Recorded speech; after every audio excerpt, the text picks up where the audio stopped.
Nossa história começa com o protagonista recuperando o fôlego, exausto e com dor, pensando que não quer morrer. Ele fez o possível para escapar rapidamente, mas seu corpo estava com muita dor, o que o fez se perguntar furiosamente por que só ele estava passando por isso. Ele então tropeçou em seus próprios pés e caiu no chão, o que o fez soltar a espada. Ele tentou se levantar tremendo, enquanto tossia e pedia ajuda a alguém, mas seu corpo caiu.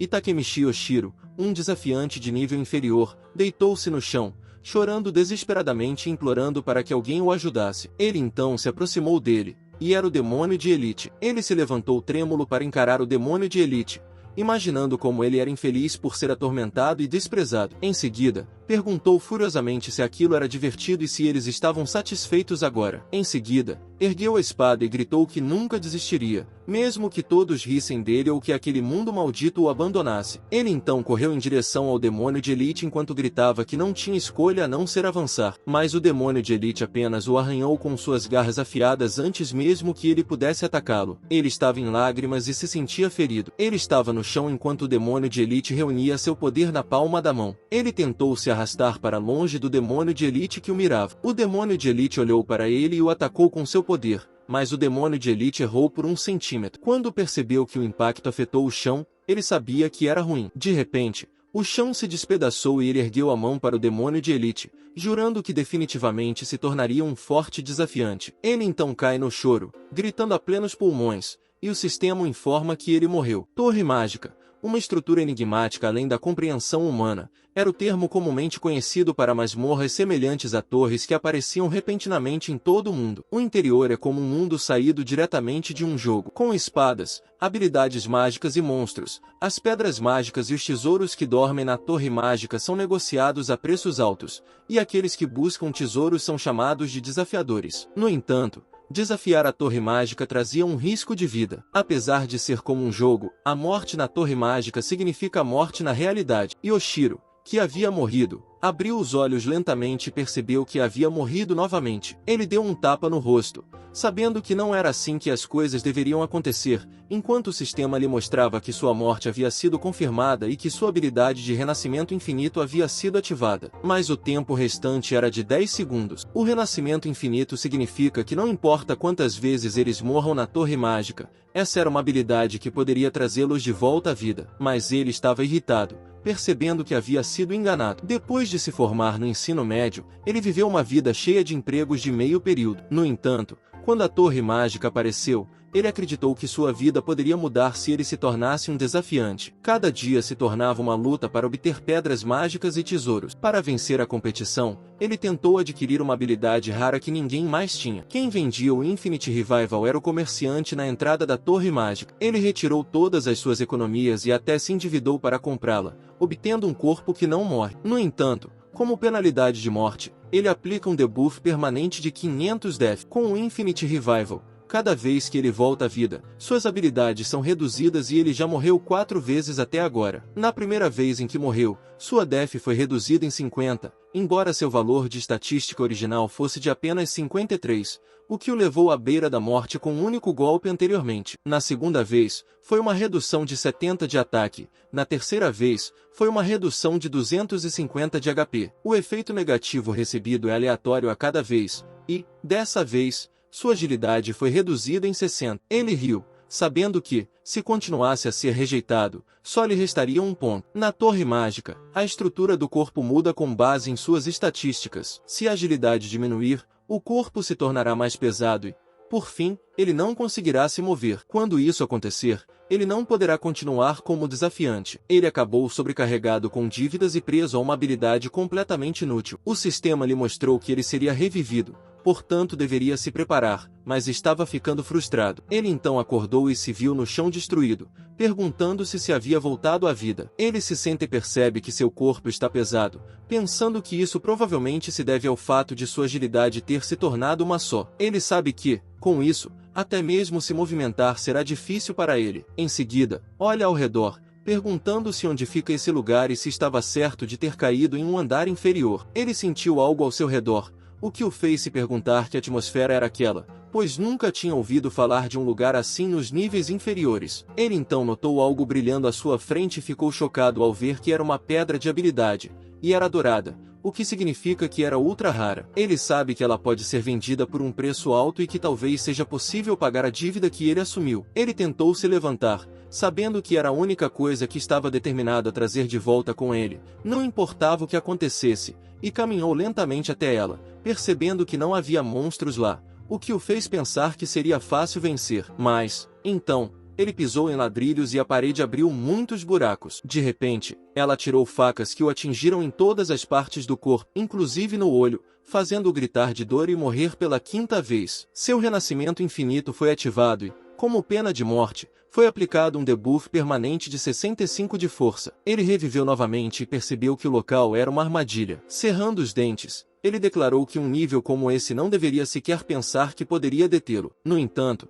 percebeu que não conseguia mover os membros e que sua força muscular estava reduzida. Apoiando-se na parede com fraqueza, ele a empurrou, apenas para perceber que era outra armadilha. De repente, um dragão estátua emergiu do subsolo, olhou para ele com seus olhos vermelhos e o queimou vivo. Ele morreu pela 6ª vez, reviveu mais uma vez, e como penalidade de morte, foi aplicado um debuff permanente de 250 HP. Ele pulou para o lado para evitar o fogo contínuo que saía da estátua do dragão e rolou para se aproximar da habilidade rara. Ele ficou feliz ao ver que estava mais perto e percebeu que a razão da existência da passagem estreita era atrair desafiantes seduzidos por habilidades raras e matá-los efetivamente com armadilhas. Ele sabia que, em circunstâncias normais, não importava quantas vidas eles tivessem, eles não conseguiriam passar. Mas ele observou que, infelizmente com certeza, ele era atualmente o desafiante mais fraco naquela torre mágica, mas ele já tinha muitas vidas alternativas. Ele então correu em direção à habilidade rara, mas então uma enorme lâmina caiu sobre ele, matando-o pela 7ª vez. Seu renascimento infinito foi ativado e, como penalidade de morte, seu poder mágico foi reduzido para 80 e sua capacidade técnica para 55. Um momento depois, ele se perguntou quantas vezes havia morrido porque não tinha nenhuma sensação em todo o corpo e sua visão também estava embaçada enquanto recebia 90 de vitalidade e 40 de resistência mágica como penalidade. Mais uma vez, ele foi perfurado por um enxame de lanças que vinham do subsolo e foi afetado por 60 de inteligência, o que o fez sentir que sua consciência estava prestes a desaparecer. No entanto, ele conseguiu pegar a habilidade rara, pensando que era sua vitória, mas lentamente entrou em colapso e o status lhe perguntou se ele queria usar a pedra da habilidade. Um momento depois, o sistema lhe mostrou que, como não houve resposta, seu uso automático seria iniciado, e ele havia adquirido a habilidade inversão. Depois disso, ele acordou confuso porque se sentiu mais forte e sua consciência estava clara. Ele se perguntou o que estava acontecendo porque não sentiu os efeitos das penalidades de morte que eram tão severas antes. Ele então disse ao sistema para verificar seu status e ficou chocado ao ver que os poderosos efeitos negativos que ele vinha recebendo até agora haviam se transformado em positivos. O sistema então mostrou a ele que o efeito de inversão de habilidade reverte todos os efeitos, inclusive buffos, debuffs e anormalidades de status. Ele entendeu que, graças a essa habilidade, todas as penalidades que ele havia recebido até agora tinham sido revertidas em efeitos positivos. No entanto, ele se perguntou quando havia adquirido essa habilidade. Então, ele viu a caixa de pedra da habilidade rara e percebeu que ela estava vazia, o que o fez pensar se ela havia sido usada automaticamente. Ele percebeu que seu dinheiro havia sumido. No entanto, ele pensou que poderia ser uma coisa boa,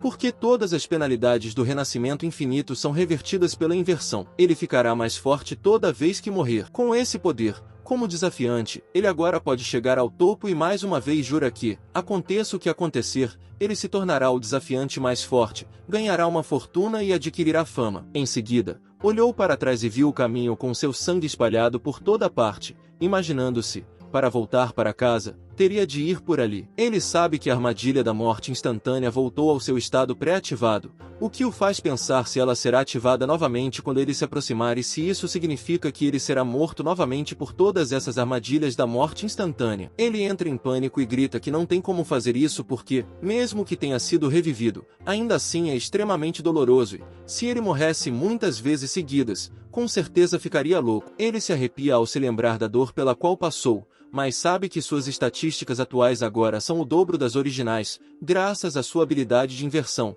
o que o faz supor que ele pode ser capaz de romper as armadilhas de frente. Ele engoliu um gole de medo e enfrentou as armadilhas, sabendo que não havia outra maneira e que não tinha escolha a não ser tentar. Quando terminou de se convencer, ele avançou com velocidade e, de repente, uma parede surgiu do subsolo. Em seguida, flechas foram lançadas contra ele. As flechas estavam se aproximando dele, e ele suou quando uma delas chegou perto de seu olho. Mas ele consegue se esquivar delas usando sua agilidade e aterrissa no chão ileso. Ele não conseguia acreditar que podia ver as armadilhas à sua frente, mas conseguiu evitá-las com velocidade e passar por elas. De repente, a enorme lâmina apareceu acima dele para matá-lo instantaneamente, mas era muito lenta para ele agora, e ele passou por ela facilmente. Ele então se abaixou para se preparar para a próxima armadilha e correu em direção à estátua do dragão que saiu do subterrâneo. A estátua abriu a boca para liberar fogo, e ele rapidamente abriu seu inventário e clicou em sua arma. Ele pegou sua espada e quebrou a estátua antes que ela pudesse queimá-lo vivo. Mas, quando se abaixou,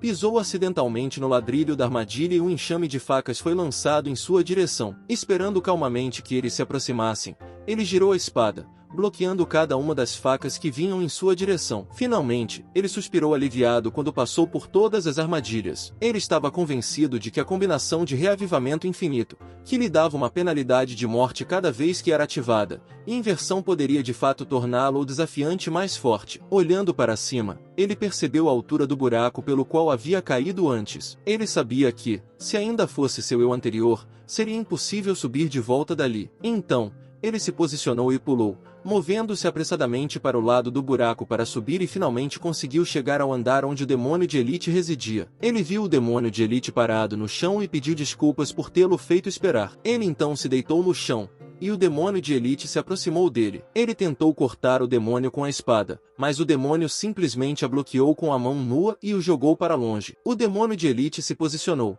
e ele apontou sua meia espada para ele enquanto perguntava se ele queria tentar matá-lo novamente. O demônio gritou de raiva, mas ele disse calmamente que entraria na brincadeira. Ele então pulou em direção ao demônio de Elite e o desafiou, perguntando por quanto tempo ele achava que poderia lutar contra suas vidas infinitas com apenas uma vida própria. Ele saltou em direção ao demônio, que o enfrentou com sua garra, mas ele se esquivou e comentou sobre o espanto de como suas estatísticas poderiam aumentar da mesma forma. Em seguida, ele cortou a mão do demônio, fazendo-o gritar de dor. O demônio tentou agarrá-lo, mas ele o provocou, dizendo que seus ataques não o assustavam mais. Em seguida, chutou o pescoço do demônio para se impulsionar mais alto e o golpeou com toda a força, fazendo-o se chocar contra a parede com força. Ele aterrissou no chão, acreditando em sua vitória. Mas, então, o demônio liberou um forte poder, deixando-o atordoado. Percebendo o perigo, ele pulou para o lado para evitar. O poder surgiu diretamente em sua direção e, depois disso, ele viu o demônio parado com raiva. No entanto, o demônio de Elite ficou chocado ao descobrir que seu ataque havia falhado. Ele zombou do demônio, dizendo que ele estava perto, e depois pensou em voz alta que ele não parecia ser um monstro do terceiro andar. Ele sabia que, quanto mais alto subiam na torre, mais fortes ficavam os monstros. Mas, no momento, ele estava no terceiro andar, onde apenas os monstros mais fracos deveriam aparecer. Ele então correu em direção ao demônio de Elite para cortar sua cabeça com a espada, mas pulou para trás quando o demônio abriu as asas e tentou esmagá-lo. Felizmente, ele se esquivou a tempo e deu um salto mais alto, e suas estatísticas aumentaram significativamente graças a isso. Para as penas de morte, o demônio de Elite subiu para encontrá-lo, lançando ataques que ele bloqueou continuamente, comentando sobre sua força incomum para esse andar e sua falta de familiaridade. Ele carregou os ataques do demônio com sua espada, mas o demônio conseguiu derrubá-lo no chão. Mesmo assim, ele se levantou e exigiu saber o que o demônio estava recebendo apenas um rosnado. Em resposta, ele declarou que não esperava uma resposta e provocou o demônio, afirmando que ele estava enfrentando um inimigo exponencialmente mais forte. Portanto, eles deveriam resolver o conflito de uma vez por todas. O demônio de Elite então acumulou poder em ambas as mãos e ele notou que, dessa vez, ele estava usando as duas mãos. Enquanto olhava para o demônio, ele ficou confuso quando o demônio começou a criar uma espada a partir do seu poder e disse ao demônio que ele estava preparando algo mais formidável ao moldar o poder em uma arma, sinalizando que estava pronto para atacar com tudo. O demônio gritou com ele e lançou um ataque contínuo com sua arma recém-formada, da qual ele tentou se esquivar desesperadamente. Ele fugiu, xingando, mas então o demônio de Elite apareceu atrás dele e atacou. Ele foi forçado a bater no chão para bloquear o ataque com sua espada, quebrando o chão sob eles. Ele gritou para o demônio de Elite com um sorriso que estava quase lá: mas então percebeu algo brilhando ao seu lado e viu o demônio canalizando o poder com a outra mão. Ele praguejou em desespero e foi atingido na cabeça com o ataque, fazendo com que sua cabeça explodisse. Consequentemente, ele morreu e, como penalidade de morte, sua força foi reduzida em 40, mas a habilidade de inversão a reverteu para mais 40. Quando o demônio de Elite se afastou, pensando que ele havia morrido, ele se moveu e estava pronto para atacá-lo por trás. Mas o demônio bloqueou seu ataque a tempo. Furioso, ele exigiu saber como o demônio se atreveu a matá-lo. Em seguida, alavancando a espada para cima para ganhar força, ele lançou uma série de ataques contínuos contra o demônio confuso, gritando que, embora pudesse reviver, ainda doía muito. Ele percebeu que, graças ao seu bônus de força, agora podia empurrá-lo para trás, mas ainda não era o suficiente. Em seguida, ele golpeou a espada no corpo do demônio, provocando um grito de dor. O demônio revidou liberando uma energia poderosa e reunindo-a, o que o chocou. O demônio então criou uma enorme explosão, fazendo com que ele morresse e diminuindo sua agilidade em 60, o que, felizmente, foi revertido por sua habilidade de inversão. Aliviado pelo fato de sua agilidade ter sido melhorada dessa vez, ele lutou com isso. Ele poderia derrotar o demônio de Elite. Ele olhou para o demônio de Elite, que o encarava de volta, e disse que ele havia lutado bem, mas não era o suficiente. Ele então correu em direção ao demônio em uma velocidade incrível, encontrando-o no centro. Conseguiu se esquivar do ataque. Com toda a sua força, cortou-o ao meio. O demônio ficou parado atrás dele, e seu corpo começou a se despedaçar, depois explodiu, levando-o a acreditar que era o fim. Ele declarou que, no final das contas, sua vida era limitada e que não tinha chance de vencer desde o início. No entanto, ele ficou surpreso ao ver que ela permanecia intacta. Aproximando-se dele, declarou que, quer fossem para o inferno, para outro lugar ou até mesmo se ele ganhasse vidas infinitas, ele esperava que eles se encontrassem novamente. Ele expressou seu desejo de ter uma luta justa na próxima vez, marcando um momento de respeito e expectativa para um encontro futuro. Depois disso, ele se sentou no chão, exausto, mas feliz por ter conseguido derrotar o demônio de Elite de alguma forma. Ele estava frustrado por ter sido morto 2 vezes mais, apesar de ter ficado mais forte. Ele então olhou para sua espada rachada e ficou surpreso ao vê-la quebrada. Ele percebeu que precisava de uma espada mais resistente e se levantou, sabendo que deveria juntar algum dinheiro coletando a pedra mágica para poder comprar uma nova arma. Ele então pegou a pedra mágica espalhada pelo local. Um momento depois, ele chegou à Torre Mágica, Hermes, que fica no primeiro andar da área segura. Na entrada de cada andar da Torre Mágica, há uma seção em que os monstros não aparecem,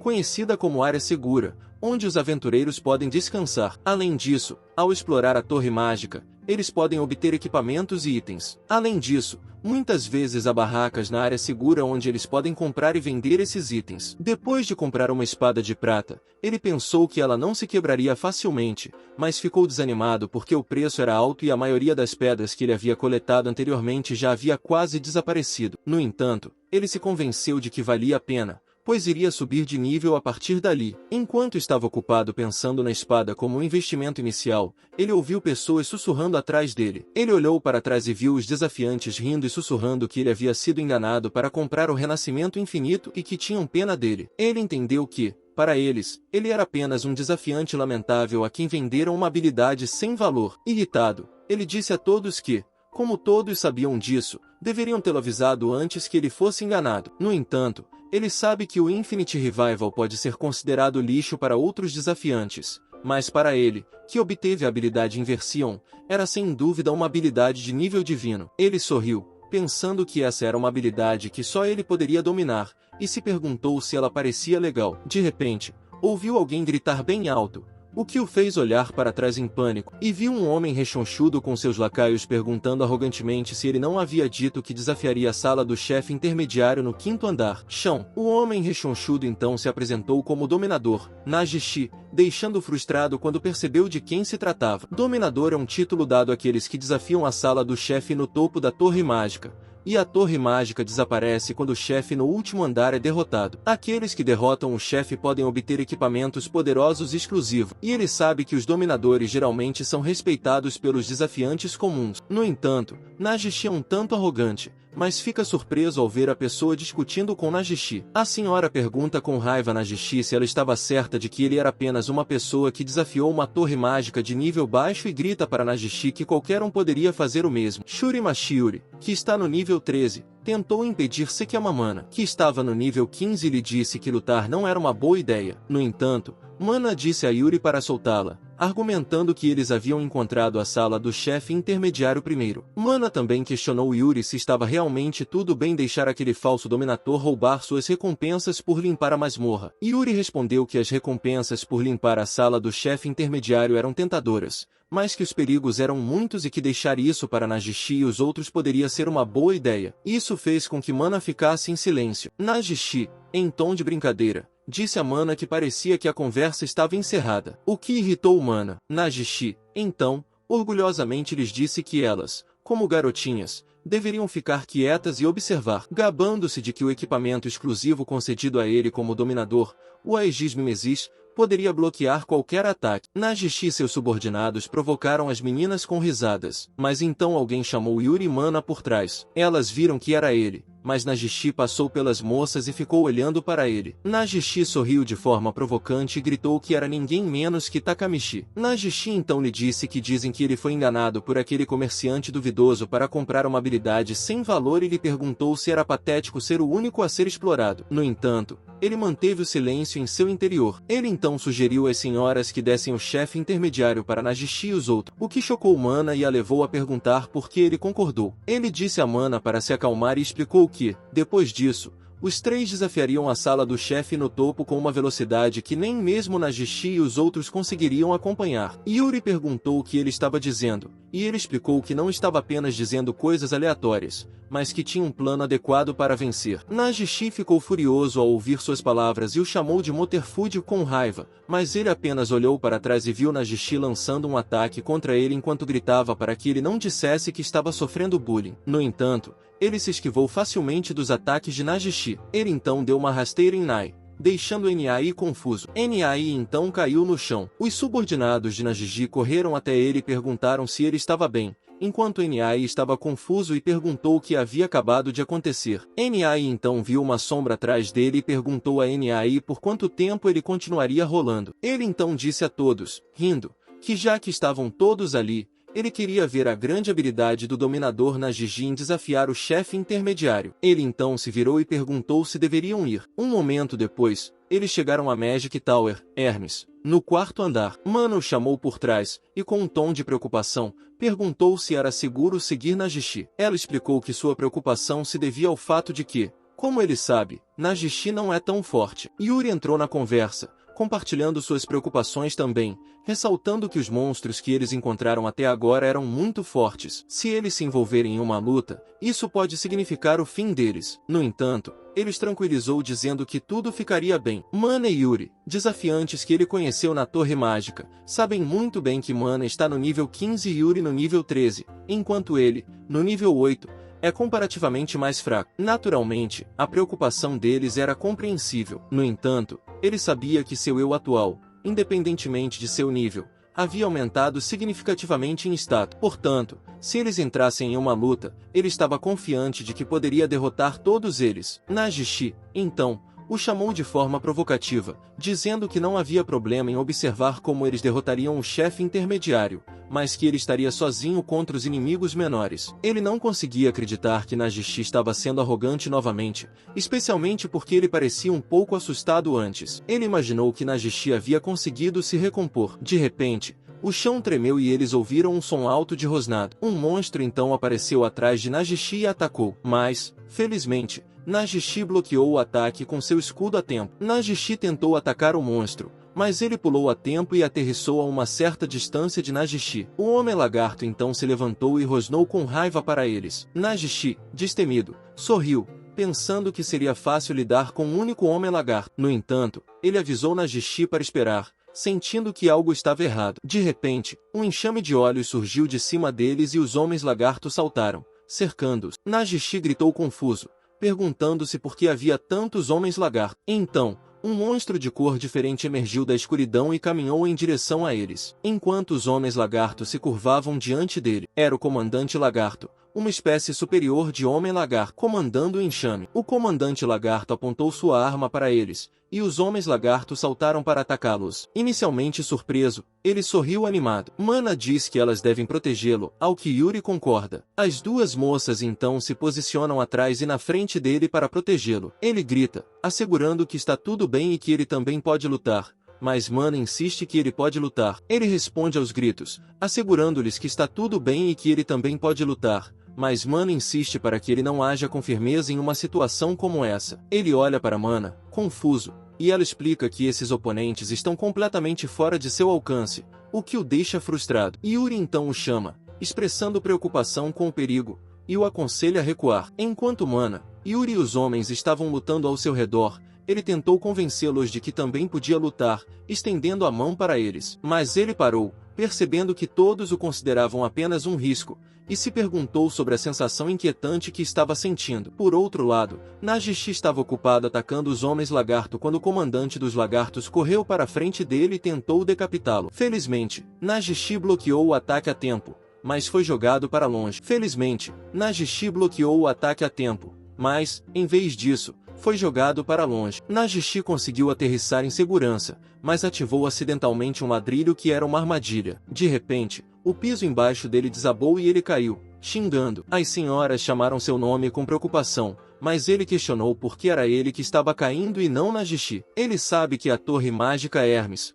como o nome sugere, está repleta de inúmeras armadilhas que desafiam a sobrevivência do aventureiro. No entanto, armadilhas como essas não representam mais uma ameaça para ele. Ele notou o piso no qual estava prestes a se chocar, mas conseguiu descer em segurança pulando de um pilar para outro. Ele se levantou, aliviado por não ter sofrido nenhum ferimento, mas se virou ao ouvir um rosnado vindo de trás e viu um enxame de comandantes lagarto, percebendo que havia muitos comandantes homem-lagarto e não havia como fugir. Ele questionou se eles pretendiam não deixá-lo escapar. Em seguida, tirou algo de seu depósito e confrontou os comandantes lagartos com a declaração de que estava farto e cansado de todas essas armadilhas. Os comandantes lagartos ficaram atonitos com sua presença, pois ele os desafiou a atacá-lo, afirmando que não importava quantos fossem, pois isso serviria apenas como um teste para sua nova espada. Ele também os avisou que logo perceberiam seu erro. Rapidamente, ele passou pelo enxame de comandantes lagartos, dizendo-lhes que testemunhariam as consequências de trazê-lo àquele lugar e de se referir a eles como lagartos de merda. Os comandantes lagartos começaram a cercá-lo, lembrando de que todos os homens lagartos presentes eram de nível superior e, até recentemente, eram adversários que ele certamente não poderia derrotar. Um dos comandantes lagartos saltou em sua direção para atacar, mas ele posicionou calmamente sua espada. Quando o comandante lagarto baixou sua espada em um ataque, ele contra-atacou com sua espada, deixando o comandante lagarto atordoado. Ele então balançou a espada para trás e cortou o comandante lagarto ao meio enquanto proclamava que agora poderia derrotá-los. Mais dois comandantes lagartos saltaram sobre ele para derrubá-lo, mas ele rolou no ar para se esquivar do ataque. Quando os dois comandantes lagartos se enfrentaram, ele os decapitou com um único golpe de sua espada durante a aterrissagem. Recuperando o fôlego, ele questionou severamente os comandantes lagartos restantes sobre sua hesitação, zombando deles para que tentassem matá-lo se pudessem, o que só os irritou ainda mais. No entanto, ele avançou em direção a eles e os eliminou facilmente com sua espada. Ele percebeu que poderia enfrentar adequadamente aquele número de oponentes e que não era mais a pessoa que precisava de proteção. Depois de eliminar um enxame de homens lagarto, ele se dirigiu aos homens lagarto em retirada, afirmando que eles estavam com medo da morte. Ele confessou que entendia o medo deles, pois ele mesmo havia experimentado a morte, e por isso prometeu acabar com eles rapidamente. O comandante dos lagartos, agora tremendo e chorando de medo, testemunhou sua determinação. Um momento depois, após respirar fundo por ter acabado com todos eles, ele notou uma escada que levava a outro andar. Ele se aproximou das escadas, sabendo que era hora de subir a partir dali. Depois de uma jornada considerável até as escadas, a porta do quarto andar se abriu e ele entrou. Exausto do ciclo repetitivo de subir e descer andares, ele foi recebido com espanto pelas senhoras que correram ao seu lado. Yuri, com evidente preocupação, aproximou-se dele para verificar se havia algum ferimento, e sua inspeção não revelou nenhum, o que a fez suspirar de alívio. Ela expressou seu alívio e seu desejo de ter ajudado, lamentando sua incapacidade de encontrar qualquer caminho que levasse para baixo. Mana, igualmente preocupada, questionou a plausibilidade de sua jornada solo, perguntando se ele havia encontrado algum ataque de monstro pelo caminho. Surpreso com a reação deles, ele garantiu que não havia problemas, escondendo o fato de que havia matado um enxame de comandantes do Homem-Lagarto em outro andar. Curioso sobre o destino de Nagishi e dos outros, ele perguntou sobre eles. Yuri hesitou, mas Mana revelou que, após sua descida ao buraco, ela conseguiu se defender de um grupo de homens-lagarto. Enquanto isso, Nagishi, presumindo que ele estava morto, correu em direção à sala do chefe. Mana expressou sua irritação, observando a ironia de que Nagishi, o gatilho da armadilha, permaneceu ileso enquanto ele sofreu a queda. Ele, no entanto, pediu que ela não ficasse com raiva, lembrando-a de que o comportamento de Nagishi era típico. Voltando-se para Mana e Yuri com sincera gratidão pela preocupação delas, ele provocou um sorriso intrigado, porém caloroso, das duas senhoras. Com um comportamento tímido, ele sugeriu que eles acelerassem a perseguição, sugerindo a possibilidade de alcançar Nagishi e os outros. No entanto, sua urgência se transformou em choque ao notar um homem-lagarto à espreita atrás das senhoras, o que levou a especulações sobre sua associação com o Nagishi da criatura, e os outros não conseguiram derrotar. A situação se agravou rapidamente quando o comandante lagarto atacou Yuri. Em uma tentativa frenética de protegê-la, ele gritou seu nome enquanto tentava interceptá-la. Quando Yuri levantou o olhar, o comandante lagarto lançou um ataque com sua espada. Ele parou de correr ao perceber que poderia ser tarde demais, então se abaixou e pulou, bloqueando fortuitamente o ataque do homem-lagarto com sua espada bem a tempo. Yuri, surpreso com sua aparição repentina, observou enquanto Mana enfrentava o comandante dos lagartos, insistindo para que eles deixassem isso com ela. Ela então cortou o peito do comandante lagarto com sua adaga e olhou para trás, avisando-o do perigo, mas ele apenas suspirou, guardando a espada de volta em seu inventário. Yuri se aproximou dele sem jeito, expressando sua gratidão pelo resgate. Ele reconheceu timidamente que estava feliz por ter chegado a tempo. Em meio a uma conversa incômoda, Mana, observando-os com um sorriso, perguntou como ele havia conseguido se defender do ataque. Com um sorriso, ele sugeriu que talvez pudesse de fato ser útil, afirmando que não era mais um mero peso morto. Momentos depois, eles chegaram ao 5º andar da Torre Mágica Hermes. Enquanto as duas senhoras conversavam atrás dele, ele verificou seu status e descobriu um aumento notável de 2 níveis após o confronto com uma multidão de comandantes Lagartomen. Ele reconheceu que o aumento em seu status não era devido a um bônus ou debuff, indicando que não estava sujeito à reversão. Ele também notou uma melhora significativa em suas estatísticas, ponderando sobre a magnitude desse aumento, dada a natureza de suas batalhas recentes. Ele observou que o aumento em seu ATK com a pena de morte invertida foi de 65, contrastando fortemente com o modesto aumento de 2 em seus aumentos de nível, o que o levou a concluir que a sinergia entre a pena de morte e a inversão era profundamente poderosa. De repente, o chamado de Yuri chamou sua atenção para a frente, onde ele viu a sala do chefe intermediário do 5º andar. Mana compartilha que se acredita que a Torre Mágica de Hermes abrange 10 andares, colocando-os no ponto médio da torre. Como a conquista da torre havia começado há pouco tempo, Yuri e ela foram os pioneiros na descoberta dessa sala. No entanto, ao retornar ao 1º andar para traçar estratégias para a batalha, eles se viram enredados por Nagishi. Mana gritou de raiva, dizendo que só de pensar na situação já ficava furiosa. Yuri tentou acalmar Mana mais uma vez e informou que Nagishi e seu grupo deveriam estar logo à frente. Ele abriu a porta, dizendo que nenhuma preparação ou estratégia poderia antecipar totalmente o desafio de um chefe intermediário, enfatizando a seriedade necessária. Ao entrar, um homem foi subitamente jogado no ar, sem que ele percebesse até que fosse tarde demais. O homem se chocou contra a parede com uma forte pancada, mas, felizmente, permaneceu vivo. Voltando sua atenção para a frente, Nagishi percebeu a chegada deles. Ele reconheceu sua sobrevivência e direcionou a atenção para o chefe intermediário que guardava a sala. O Orc Lord, enfurecido, saltou em direção a Nagishi para atacar. Ele gritou para Nagishi com preocupação, mas Nagishi assegurou-lhe com desprezo que não precisava de nenhuma preocupação de seus semelhantes. Quando o Lorde dos Orcs lançou seu machado, Nagishi bloqueou o ataque com seu escudo. Gabando-se de que um ataque de tal calibre não poderia penetrar em seu Aegis Mimesis, Nagishi conseguiu repelir o machado do Orc Lord, fazendo com que a criatura se ajoelhasse devido ao desequilíbrio. Nagishi explicou que a batalha em grupo com os Homens Lagarto o pegou desprevenido com um ataque surpresa, mas em um confronto individual, ele não tinha intenção de perder. Nagishi então o advertiu para não desviar o olhar, prometendo demonstrar que ele estava em um nível completamente diferente em comparação com os pequenos como ele. Yuri se aproximou do homem que havia sido arremessado para perguntar se ele estava bem, ao que ele respondeu que, de alguma forma, estava. O homem então se maravilhou com as proezas de Nagishi, observando que, apesar de ter sido lançado por apenas um ataque, Nagishi não se abalou. O Lorde dos Orcs lançou seu machado contra Nagishi, que apenas usou seu escudo para bloquear o ataque. Nagishi permaneceu firme, com os pés fincados no chão devido à força do golpe do Orc Lord. Mesmo assim, ele provocou a criatura com um sorriso, fazendo-a soltar um grito furioso. O Orc Lord então ergueu seu machado, reunindo forças para uma série de golpes poderosos e direcionais contra Nagishi. Exausto e recuperando fôlego, o Orc Lord ficou surpreso quando Nagishi zombou do verdadeiro poder de um chefe intermediário, questionando de forma provocativa se uma criatura como ele representava algum desafio real. Enquanto o Orc Lord persistia em suas tentativas inúteis de atacar Nagishi, ele, observando a distância, especulou sobre a origem do escudo, presumivelmente uma recompensa de um chefe dentro da torre mágica e seu poder único. Ele reconheceu que as estatísticas pessoais de Nagishi podem não ser excepcionais, mas o escudo permitiu que Nagishi se defendesse dos ataques do chefe intermediário sem esforço. Com outro ataque do Orc Lord, Nagishi comentou despreocupadamente sobre a simplicidade de suas táticas. Em seguida, ele usou seu escudo para empurrar o Orc Lord para trás, sinalizando para seus lacaios entrarem em ação. Eles atacaram rapidamente os flancos do Orc Lord, causando-lhe uma dor significativa. Nagishi aproveitou o momento para saltar sobre o Orc Lord,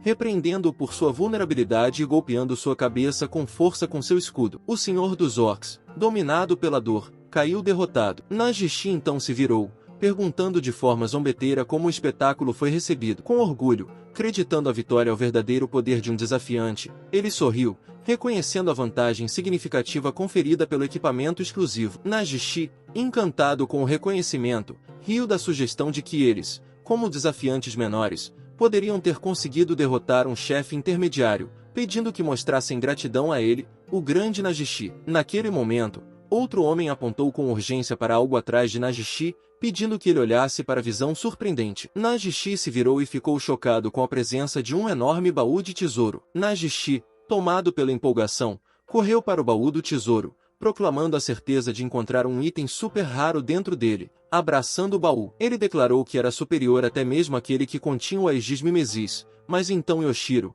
assombrado pela lembrança de armadilhas anteriores, ficou intrigado com a presença de um baú tão notável como recompensa por um chefe intermediário do 5º andar. Ele chamou Nagishi, pedindo cautela, ciente de que até mesmo um momento de desatenção poderia acionar as notórias armadilhas da torre. Quando Nagishi abriu o baú do tesouro, ficou desapontado quando o encontrou vazio. Essa frustração rapidamente se transformou em choque quando um enorme círculo mágico se materializou acima deles. Ele protegeu o rosto, os olhos se fecharam por reflexo quando uma luz brilhante os envolveu. Em poucos segundos, eles se viram teletransportados para outro lugar dentro da torre. Ao se orientar novamente, ele perguntou sobre a nova localização. Mana e Yuri, igualmente alarmados, confirmaram que não estavam mais na sala do chefe intermediário. O grito de descrença de Nagishi ecoou pelo espaço, fazendo com que ele chamasse o nome de Nagishi em confusão. Nagishi, horrorizado, revelou que havia sentido essa atmosfera sinistra apenas uma vez antes. Solicitado a especificar seu paradeiro,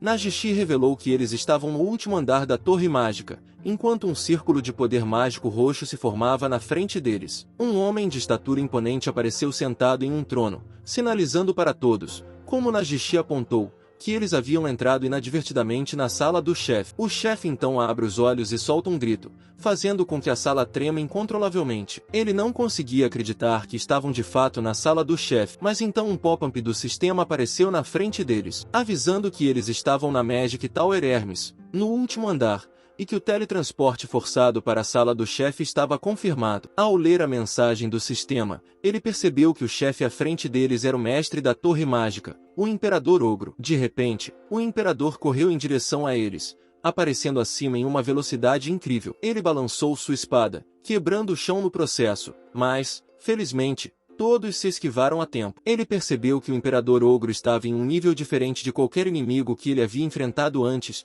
e exceto por ele, suas estatísticas não eram suficientes. Isso significava que eles não poderiam lutar de frente com o Imperador Ogro. Ele gritou para que eles voltassem e que ele daria conta do recado. Mas Nagishi gritou de volta para que ele não falasse bobagens e ficasse quieto. Caso contrário ele seria morto. Ele ia explicar que, mesmo que morresse, seria revivido. Mas antes que ele pudesse explicar, Nagishi correu em direção ao imperador enquanto gritava para seus homens atacarem. O homem balançou sua espada e atingiu os pés do imperador, e os outros homens também atingiram o imperador. O homem estava confiante de que o ataque dele seria um golpe certeiro, mas o imperador nem sequer foi arranhado por ele e levantou suas garras afiadas para contra-atacar. Mas então, Nagishi correu em direção a ele e gritou para não subestimá-lo. O dominador, Nagishi. No entanto, quando o imperador lançou suas garras contra Nagishi, ele foi golpeado e seu escudo se despedaçou, deixando todos atônitos, horrorizados e chocados. Yoshiro também ficou atônito, lembrando-se da garantia de Nagishi de que seu Aegis Mimesis poderia se defender contra qualquer tipo de ataque. No entanto,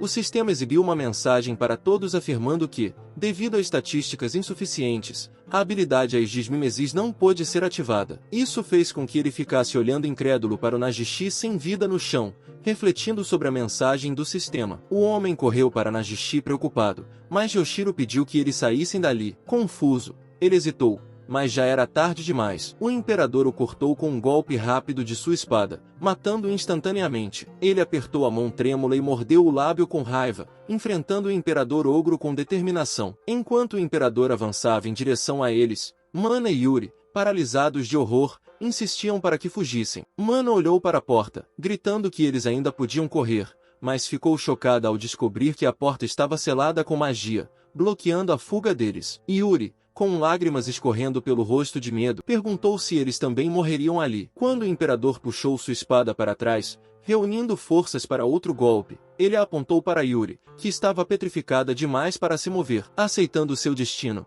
ela fechou os olhos. De repente, alguém surgiu na frente dela, bloqueando o ataque do imperador com sua espada, deixando as senhoras completamente atordoadas. Ele declarou que não deixaria mais ninguém morrer daquele momento em diante, jurando que faria isso acontecer, mesmo ao custo de sua própria vida. O imperador tentou atacá-lo mais uma vez, mas ele conseguiu pular para evitar o ataque. Ele então saltou e cortou o peito do imperador, mas percebeu que seu ataque era superficial. O imperador contra-atacou com uma velocidade incrível, aparecendo acima dele e o chocando. Em seguida, brandiu sua espada para baixo, estilhaçando o chão, mas, felizmente, ele conseguiu se esquivar a tempo. Ele correu de volta para o imperador a toda velocidade e tentou golpear sua cabeça, mas o imperador bloqueou seu ataque. Yuri perguntou a Mana o que estava acontecendo, e Mana mal podia acreditar que Yoshiro estava lutando contra o chefe 1 a 1. Apesar de ter sido aprimorado pela pena de morte, ele ainda estava sendo empurrado para trás pelo imperador, uma prova da força do chefe. Percebendo que não tinha as estatísticas necessárias para derrotar o imperador,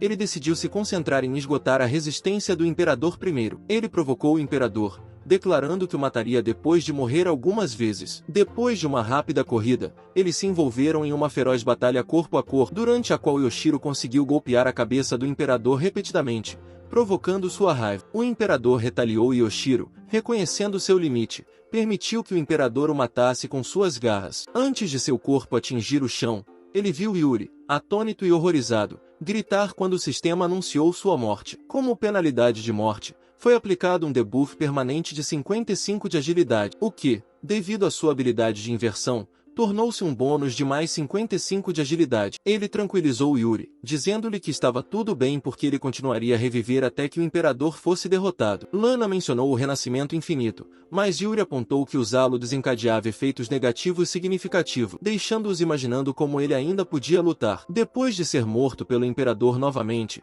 sua resistência aumentou em 20, depois de outra morte, seu HP aumentou em 320. No entanto, ele sabia que essas estatísticas não eram o que ele precisava. Ele então desejou ardentemente um aumento de estatísticas que pudesse causar danos fatais aos inimigos. Esperando pelo ataque do imperador, ele o matou instantaneamente. Ele abriu os olhos rapidamente e se levantou da posição de bruço. Recuperando o fôlego, ele olhou para a mão e a colocou no rosto, esperando que a dor excruciante da morte o levasse à loucura. No entanto, ele sorriu ao perceber que sua estatística desejada havia aumentado. Seu ataque havia aumentado em 140. Encantado com o aumento significativo, ele notou outra atualização do sistema, indicando que ele havia desbloqueado a capacidade de especificar um ponto de renascimento por ter atingido um certo nível de proficiência com a habilidade de renascimento infinito. Curioso, ele acessou o sistema para obter uma explicação mais detalhada. Ao entender sua utilidade, ele sorriu, reconhecendo quanto seria útil. Ele então se levantou,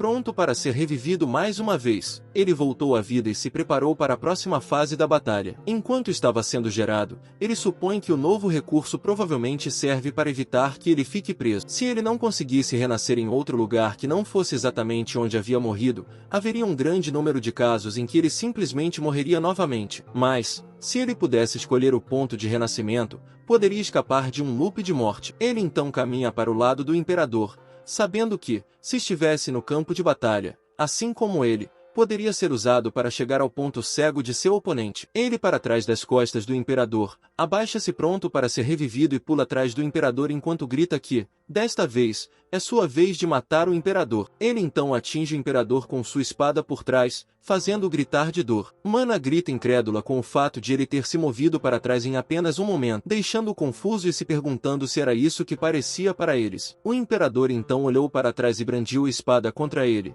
mas ele abaixou a cabeça a tempo de evitá-la enquanto gritava Nagishi. E aqueles homens eram um bando desagradável, mas, ainda assim, ele nunca pensou que eles mereciam morrer. Ele então pergunta se está certo que, ao derrotar o chefe de uma torre mágica, ele pode colocar as mãos em um item único, mas diz a eles que, no momento, o que ele deseja mais do que isso é a vida do imperador. O imperador mais uma vez o atacou com sua espada, mas o imperador ficou chocado ao ver que ele se esquivou e quebrou suas garras afiadas. Em seguida, ele balançou a espada em direção ao imperador ogro, que estava suando de medo, e conseguiu acertá-lo na cabeça, fazendo-o gritar de dor e deitar no chão. Derrotado, ele exalou aliviado e colocou a espada de volta em seu inventário. O sistema mostrou que ele havia derrotado o chefe da torre mágica, Hermes, e a recompensa pela conquista era uma peça única de equipamento e pedras mágicas que foram enviadas para seu inventário. Ele estava feliz com a recompensa que recebeu, mas tinha sentimentos contraditórios. De repente, Yuri o abraçou por trás e agradeceu a Deus por ele estar seguro, mas depois percebeu sua ação e se afastou, pedindo desculpas a ele com timidez. Ele disse a Yuri que estava tudo bem, e Mana o agradeceu. Mana diz a ele que, se ele não tivesse derrotado o chefe, Yuri e ela definitivamente teriam morrido, mas Vardli diz a ele que a maneira como ele estava lutando era muito imprudente e que se sacrificar daquela maneira repetidamente era doloroso de se ver. Ela então se desculpou com ele, dizendo que, apesar de ele tê-lo salvado, ela estava reclamando. Ele deu um tapinha em sua cabeça e disse para ela não se preocupar com isso. Ele então se desculpou com ela por tê-la feito vê-lo morrer tantas vezes e disse a eles que, mesmo que ele falhasse várias vezes, sempre voltaria. Dito isso, ele então grita que foi muito doloroso e se lembra de que já havia dito a mesma coisa em algum lugar antes. Mana responde gaguejando que ele estava certo, com lágrimas nos olhos. Ele então recupera o fôlego e diz a elas que, na medida do possível, fará o possível para não morrer. As moças trocam sorrisos e ambas concordam com ele. De repente, a conversa delas é interrompida quando a torre treme e o sistema as notifica de que o chefe da torre mágica, Hermes, foi derrotado. Assim, a torre Hermes desaparecerá em 10 segundos, e eles serão realocados à força. Yuri se lembra de que, depois de derrotar o chefe, as torres mágicas desaparecem. Ele se despede deles e diz que devem se encontrar novamente lá fora. Em seguida, ele olha para os homens mortos no chão e diz que não vai se esquecer deles. Ele se despede deles. Por outro lado, do lado de fora, a torre Hermes tremeu e desapareceu lentamente até sumir, como se nunca tivesse existido. Enquanto isso, em algum escritório, uma senhora pergunta se a Torre Hermes foi conquistada, embora não devesse estar nem na metade. Um homem entrega um tablet para a senhora e diz que foi como ela disse. No entanto, o desaparecimento de Hermes foi confirmado como verdadeiro, e um relatório detalhado sobre o assunto deve chegar em breve. A senhora coloca o tablet sobre a mesa e pergunta ao homem se ela estava certa em achar que isso se tornou algo divertido. Antes disso, na rua, Yoshiro acordou e se levantou enquanto as pessoas ao seu redor ficavam chocadas ao ver que a torre mágica Hermes estava desaparecendo. Ele olhou para a torre que desaparecia lentamente na frente de todo, olhou para a palma da mão, fechou-a e levantou-a enquanto gritava com confiança que a havia conquistado. Ele sorriu com entusiasmo, mas seu sorriso desapareceu em um instante. Em seguida, ouviu alguém perguntando se o chefe de Hermes havia sido realmente derrotado, apesar de ainda não ter sido explorado até o 5º andar, E se algum indivíduo forte havia derrubado o chefe enquanto ele os ouvia atentamente? Ele quer gritar que foi ele quem derrotou o chefe, mas sabe que teria ficado feliz em anunciar isso se não tivesse havido nenhuma baixa. Ele se levanta pensando que a conquista de uma torre mágica pela primeira vez realmente aumentou sua autoconfiança. Ele então diz a si mesmo que eles não devem se empolgar demais. Ele olha para trás, para as pessoas que estão em choque, e decide manter em segredo que foi ele quem derrotou o chefe por enquanto, porque ele se destacaria demais. Ele então se afastou silenciosamente, decidindo sair dali em silêncio. Mas então Mana e Yuri o notaram e gritaram seu nome, fazendo com que ele olhasse para trás em choque. Mana lhe perguntou com entusiasmo que tipo de equipamento exclusivo era aquele que ele obteve ao derrotar o chefe, fazendo-o chamar Mana de idiota. Ao ouvirem as palavras de Mana, os desafiantes ficaram olhando para ele, e todos sabiam que ele era definitivamente aquele que foi vendido por aquela habilidade lixo, Infinite Revival. Mas agora ele era o dominador de Hermes. Mais tarde, ele pegou uma bebida em uma máquina de venda automática em algum beco, abriu-a e ficou feliz por eles terem finalmente escapado. Ele se lembrou dos desafiantes perguntando como ele havia derrotado o chefe, que tipo de arma havia usado e pedindo que ele se juntasse a eles, enquanto outros estavam claramente irritados com ele. Lana pediu desculpas a ele e admitiu que havia sido descuidada. Yuri lhe disse que derrubar o chefe da Torre Mágica e se tornar o dominador de Hermes naturalmente o tornou o centro das atenções. Ele não conseguia acreditar que era um dominador agora e disse a eles que a sensação era estranha porque, há pouco tempo, ele era apenas um desafiante fraco. Mas parecia que comprar a pedra de habilidade para o reavivamento infinito não foi um erro, afinal. Yuri percebeu algo quando ouviu sobre o Infinite Revival e lhe perguntou se era verdade que havia um efeito negativo em morrer e como ele conseguia usá-lo tão bem. Ele coçou a cabeça, sem saber o que responder, e se perguntou como poderia começar a explicar sobre a inversão e por onde deveria começar. Yuri disse a ele que não estava tentando encurralá-lo e que estava apenas curiosa sobre o assunto. Portanto, se fosse difícil, ele não precisava responder. Ele concordou e bebeu sua Coca-Cola, mas sabia que não era tão importante assim explicar a eles. Mana disse a eles que deixassem a explicação de lado por um momento. Ela então olhou para ele com entusiasmo e perguntou sobre o equipamento que ele recebeu como recompensa por derrotar o chefe, fazendo com que ele gaguejasse e dissesse que ela era muito louca por esse tipo de coisa. Em seguida, ele jogou a lata no lixo e disse a eles que esperassem um segundo e tentasse abrir a janela de status, mas percebeu que não conseguia abri-la. Mana lhe disse que era porque eles estavam fora da Torre Mágica. Basicamente, a janela só pode ser aberta dentro de uma torre mágica, e o uso de várias outras coisas, como estatísticas ou habilidades, também é limitado ao interior da torre mágica. Devido a esse sistema, não há incidentes de desafiantes que causem problemas na sociedade normal. No entanto, há uma exceção. O único lugar onde os desafiantes podem usar seu poder fora das torres mágicas é no local das torres mágicas. Ele estende a mão para o local da torre mágica e entra. Quando entram no local da torre mágica de Hermes, ele lhes diz que ainda não consegue se acostumar com a sensação estranha que preenche o local das torres. Ele então abre sua janela e as moças aparecem imediatamente ao seu lado. Ele lhes diz que o nome do equipamento exclusivo que recebeu como recompensa pela conquista da torre é Fusaminos. Ele clicou no item, e uma luz forte saiu do sistema, deixando todos maravilhados. Em seguida, uma luz cintilante apareceu ao seu lado e, quando ele abriu a mão, uma espada apareceu lentamente nela. Ele então segura a Fusaminos, que é uma arma única. As senhoras ficaram maravilhadas ao ver a recompensa por limpar a torre de Hermes e ficaram olhando para o Fusaminos dele por alguns minutos. Ele a balançou, dizendo que era bem leve e fácil de usar, deixando-o ansioso para a próxima conquista da Torre Mágica. Lana notou Yuri pensando e hesitando ao seu lado, sorrindo suavemente, entendendo seus sentimentos e tendo uma mana. Então se aproximou dele e perguntou se eles poderiam formar um grupo juntos desde o início da próxima vez, chocando Yuri. Yuri então levantou a mão e gritou que também queria se juntar a eles. Ele ficou momentaneamente surpreso com a reação de Yuri. Yuri,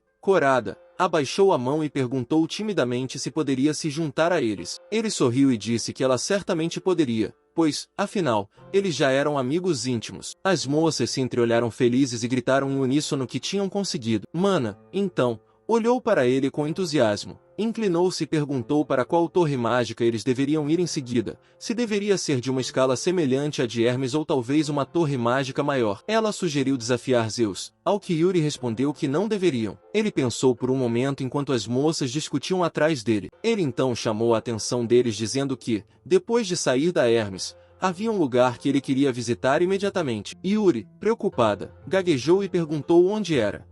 e ele respondeu que era em Tóquio, no Challenges Management Bureau. As senhoras, confusas, perguntaram a ele por que não estavam em uma torre mágica. Ele explicou a eles que, como sabiam, o departamento de administração compra pedras mágicas e equipamentos a preços mais altos do que os das bancas da torre mágica, então ele queria ir até lá para trocar seus itens por dinheiro. Ele confessou que, depois de comprar o Infinite Revival, estava completamente sem dinheiro e até tinha acumulado dívidas, deixando as moças olhando para ele em silêncio atônito. O Tokyo Challenger Management Bureau é uma organização operada pelo governo com o objetivo de apoiar os aventureiros. Ele oferece atualizações em tempo real sobre cada torre mágica. A compra e a venda de pedras mágicas e armas são realizadas a preços justos, e, ao contrário dos negócios muitas vezes duvidosos nas barracas das torres mágicas, o Management Bureau é conhecido por sua imparcialidade e é altamente valorizado. Além disso, como foi construída no local de uma torre mágica, não há restrições quanto ao poder dos desafiantes, o que é outro recurso importante. Entre as recompensas por ter vencido Hermes, havia não apenas armas exclusivas, mas também pedras mágicas, o que o deixou esperançoso de que poderia ganhar algum dinheiro. A senhora o recebeu e perguntou se ele gostaria de trocar suas pedras mágicas por dinheiro, ao que ele respondeu que sim e abriu seu inventário. Enquanto esperava no sistema, ele se perguntou quantas pedras mágicas existiam. Ao clicar, ele e a senhora ficaram surpresos com a abundância que apareceu. Ele ficou atônito com o fato de que havia de fato tantas pedras mágicas como parte das recompensas por limpar a masmorra. Ela então, gaguejando, disse a ele que deveriam prosseguir com o processo de troca, visivelmente encantada com a quantidade. Um momento depois, com as mãos trêmulas, ele perguntou à senhora se ela estava falando sério e percebeu que, mesmo com sua dívida, ele agora era rico. Ele voltou para Yuri e Mana, perguntando com entusiasmo o que deveria fazer com o dinheiro. Yuri aconselhou que provavelmente seria melhor evitar gastos imprudentes, um sentimento com o qual Mana concordou. Mana então o advertiu para que não se empolgasse e acabasse se endividando novamente por causa dos gastos excessivos,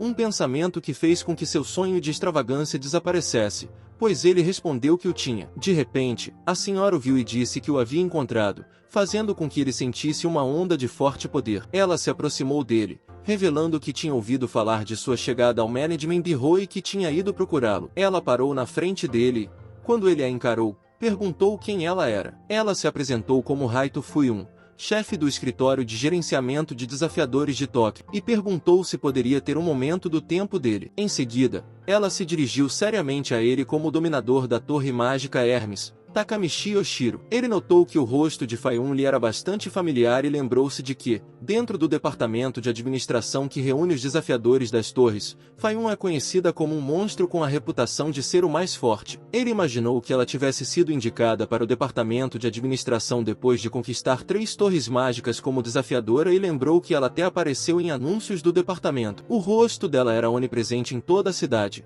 mas ele se perguntou por que ela o estava procurando especificamente. Ele então perguntou a ela o que o presidente do departamento de gerenciamento queria com ele, e ela respondeu que, primeiro, pretendia realizar uma audiência sobre como ele subitamente conquistou a torre mágica de Hermes, e segundo, pretendia verificar o verdadeiro poder do novo dominador. Depois que ele contou tudo e a seguiu, ela reconheceu que ele havia sido pego em uma armadilha e foi para a sala do chefe, observando que essa informação deveria ser relatada aos outros desafiantes. Ela expressou sua gratidão por sua franqueza e o informou que, em relação ao dominador Nagishi e seu partido, o departamento de administração garantiria o contato com os familiares sobreviventes. Percebendo o silêncio deles, ela disse: ela explicou que não era incomum as pessoas perderem a vida enquanto desafiavam as torres mágicas, mas nem é preciso dizer que essas perdas eram dolorosas. Isso o deixou atônito e ele mordeu o lábio, percebendo que eles estavam dizendo a si mesmos que não havia nada que pudessem fazer em relação a Nagishi e aos outros, mas a verdade é que isso era muito doloroso para eles. Ele enxugou as lágrimas, encontrando algum conforto em ser capaz de reconhecer essa dor abertamente. Um momento depois, ele perguntou sobre a localização deles, ao que Fayun respondeu que eles estavam na sala de treinamento do departamento de administração. Enquanto eles estavam ocupados olhando ao redor, Fayun chamou seu nome e jogou algo nele, que ele pegou. Era uma espada, mas ele notou que ela parecia um pouco cega. Ela explicou que era o tipo de espada usada na sala de treinamento do Management Bureau e disse a ele que, de agora em diante, ele poderia usá-la. Em seguida, ela enfiou outro objeto no chão e declarou que permitiria que ele lutasse com ela, afirmando que entender adequadamente o verdadeiro poder dos dominadores também era responsabilidade do chefe do Birro. Ele reconheceu que recusar o desafio de Faiun parecia impossível, mas o incentivo de Mana para afirmar seu domínio alegando que mandaria o chefe do Birro voar o fez rir, embora com força. Ele refletiu sobre a confiança de Mana. Em seguida, segurou a espada com mais força, decidindo-se a enfrentar o desafio com a maior seriedade. Se vou fazer isso, é melhor dar tudo de mim, declarou ele. Faiun perguntou se ele estava pronto e, com um firme sim, ele se preparou, ciente de que sua adversária era formidável chefe do departamento de gerenciamento. Ele não pôde deixar de pensar que poderia representar um desafio mais difícil do que ela esperava, dada sua conquista de um chefe imponente. Vamos começar, anunciou Faiun. Para seu choque, ela desapareceu de vista apenas para reaparecer ao lado dele como uma rajada de vento, lançando um golpe rápido que ele evitou por pouco ao se curvar. Faiun prosseguiu, com seu ataque implacável. Apesar dos esforços dele para se esquivar e bloquear, a velocidade dela era esmagadora, forçando-o a recuar enquanto desviava dos golpes. Por fim, ele caiu e deu um salto para trás, criando distância. O pânico se instalou quando ele sentiu a presença dela logo atrás dele. Com um giro rápido e uma corrida, ele se esquivou do ataque surpresa dela por trás. Com a respiração ofegante lutando contra a percepção da força avassaladora de Fion, ele refletiu sobre sua jornada. Ele havia superado o chefe com várias mortes, mas aqui estava ele, enfrentando um dominador que havia conquistado as torres mágicas sem sucumbir nenhuma vez. A disparidade entre as habilidades dos dois era gritante,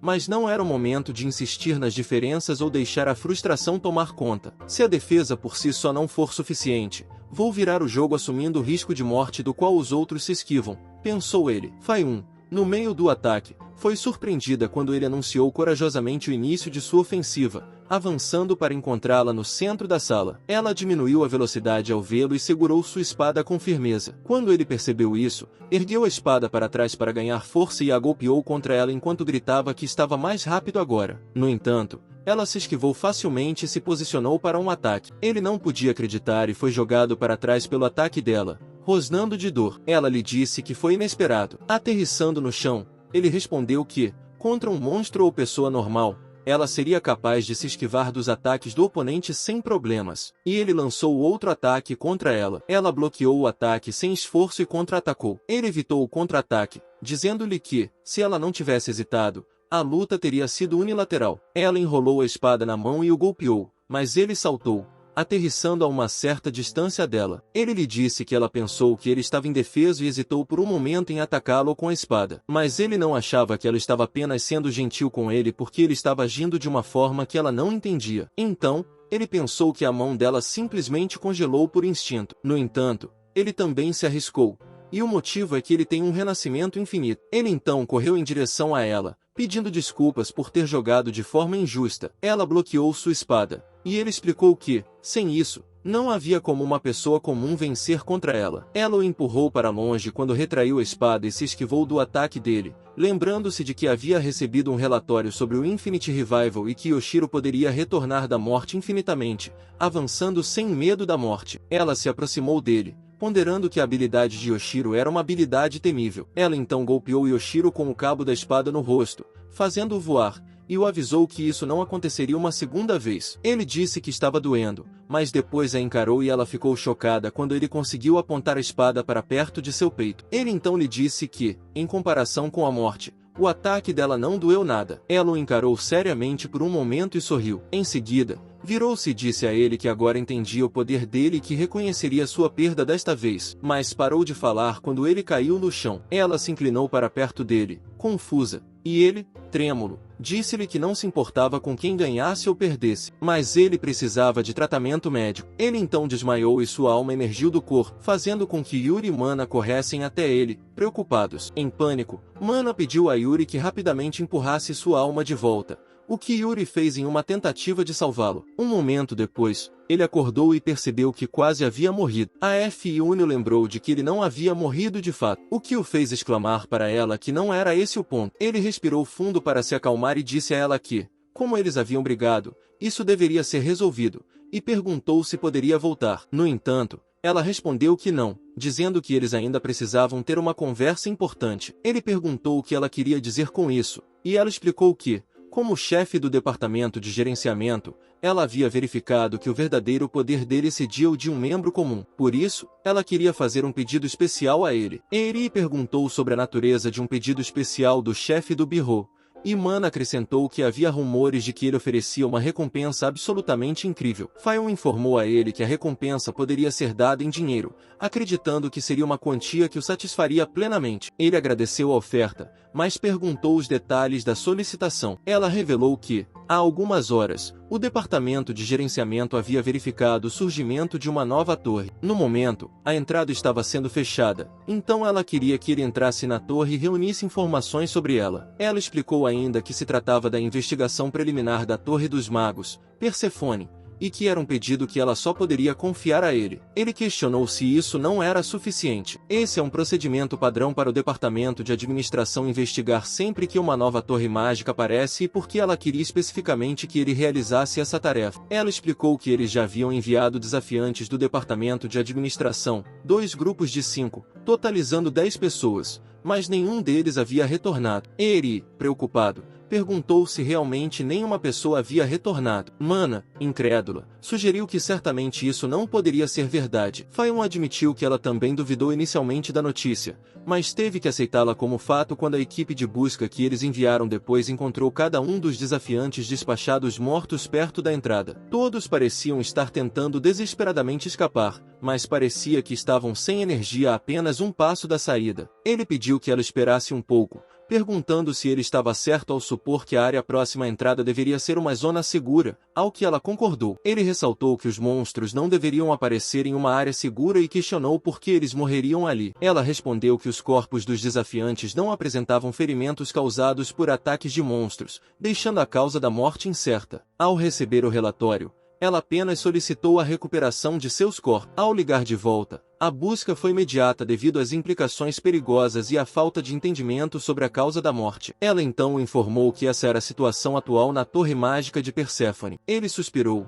percebendo que, por causa de sua infinita capacidade de reavivamento, ela queria lhe fazer esse pedido especial. Ela o advertiu para que não entendesse mal, pois não tinha intenção de arriscar a vida dele de forma descuidada. No entanto, ela também não podia permitir mais mortes dentro do departamento de administração. Ela então se aproximou dele, perguntando seriamente se ele aceitaria o pedido por ela. Ele olhou para ela em silêncio por um momento, suspirou e respondeu que entendia. Mais tarde, na Magia Tower Perséfone, ele entra na área segura. Inspirou profundamente e deu um tapa em si mesmo para reunir seus pensamentos. Em seguida, jurou que identificaria a causa da morte dos desafiantes. Sentindo a necessidade urgente de aliviar as preocupações de todos, especialmente lembrando-se de Yuri chorando e implorando para que ele não morresse, ele abriu seu inventário, determinado a seguir em frente, e retirou seu item, sabendo que eles estavam contando com ele. Em seguida, pegou a espada Minos de seu inimigo e entrou mais fundo na torre. No corredor, monstros esqueletos perambulavam, mas ele correu por trás deles, assustando os esqueletos e matando-os facilmente com um único golpe. Ele notou que o Aminos de seu inimigo era leve e fácil de usar, mas esperava que fosse um equipamento único. Ele estava prestes a testar a habilidade única dos Aminos de seu inimigo quando uma fumaça roxa apareceu atrás dele. Ele sentiu o poder da fumaça, mas percebeu isso tarde demais, pois a fumaça o envolveu. Ele tentou cobrir o rosto enquanto a fumaça se aproximava, balançando a espada continuamente à sua frente enquanto gritava para a fumaça se afastar. No entanto, os pop-ups do sistema apareceram e ele ficou chocado ao ler o que eles exibiam. Depois de ler, ele entendeu a causa de todas as mortes dos desafiantes. Era a condição anormal conhecida como Maldição de Perséfone, que agora o afligia, fazendo com que ele enfrentasse a morte em 120 segundos. Sua respiração ficou difícil com o passar dos segundos, mas ele sabia que era a decisão certa de envolvê-lo, reconhecendo que um desafiante normal teria entrado em pânico em tal situação. Ele sabia que, se conseguissem sair da Torre Mágica, todas as condições anormais, os bônus e as penalidades seriam cancelados. Os desafiantes do despacho, afligidos pela maldição, teriam se dirigido freneticamente para a saída. No entanto, apesar de terem chegado à área segura, a maldição teve efeito a apenas um passo dela. Ele percebeu que fazia sentido o fato de não haver ferimentos nos corpos porque a causa da morte foi aquela condição anormal. Ele ficou surpreso quando a fumaça púrpura surgiu à sua frente, mas ela se afastou lentamente para o lado e se apressou, deixando-o sozinho. Percebendo que, Depois de transferir a maldição para ele, ela havia completado sua tarefa. Ele ficou furioso e gritou para que ela não o subestimasse. Não é preciso dizer que, contra sua capacidade infinita de renascimento, os efeitos da maldição seriam invertidos. A maldição então se reverteu, restaurando totalmente sua condição. Sorrindo, ele agradeceu a maldição e correu atrás dela, gritando que, por causa da maldição, seu corpo estava em perfeitas condições. Ele olhou na direção em que a fumaça maldita havia se retirado, perguntando-se se deveria persegui-la. Ao chegar à entrada da sala cercada pela fumaça maldita, ele percebeu que os desafiantes normais não teriam chance contra a torre. Ele entrou na sala, notando que a névoa estava ficando mais espessa, e ficou chocado ao ver um enorme pote de água roxa no centro. Ele deduziu que devia ser a fonte da fumaça amaldiçoada. De repente, uma bola mágica afiada foi lançada contra ele, mas ele a evitou por pouco, virando a cabeça para o lado bem a tempo. Quando a bola atingiu a parede, ela explodiu e, em seguida, um monstro emergiu da cápsula. Era o Cursed Springatekeeper, que lançou várias bolas mágicas contra ele. Ele se esquivou facilmente delas enquanto pegava as aminas do inimigo em seu inventário. Ele tremeu de raiva ao vê-lo evitar o ataque e gritou de raiva. Uma fumaça espessa saiu da cápsula e o chocou. Ele lançou a fumaça amaldiçoada contra ele e bateu palmas com entusiasmo, ansioso para vê-lo sofrer. Ele entendeu que ela controlava a fumaça amaldiçoada e que sua intenção de matar estava literalmente transbordando devido às maldições que se sobrepunham. De repente, um esqueleto apareceu atrás dele, pronto para cortá-lo,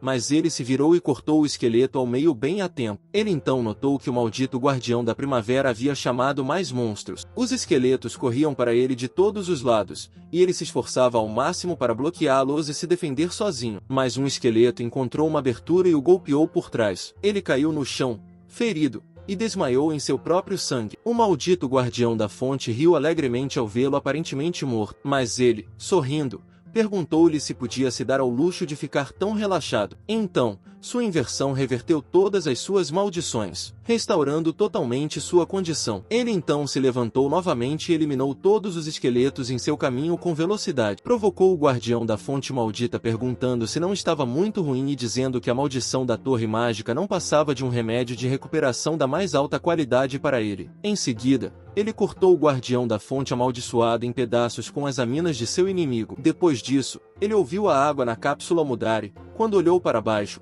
percebeu que a maldição da fonte havia desaparecido.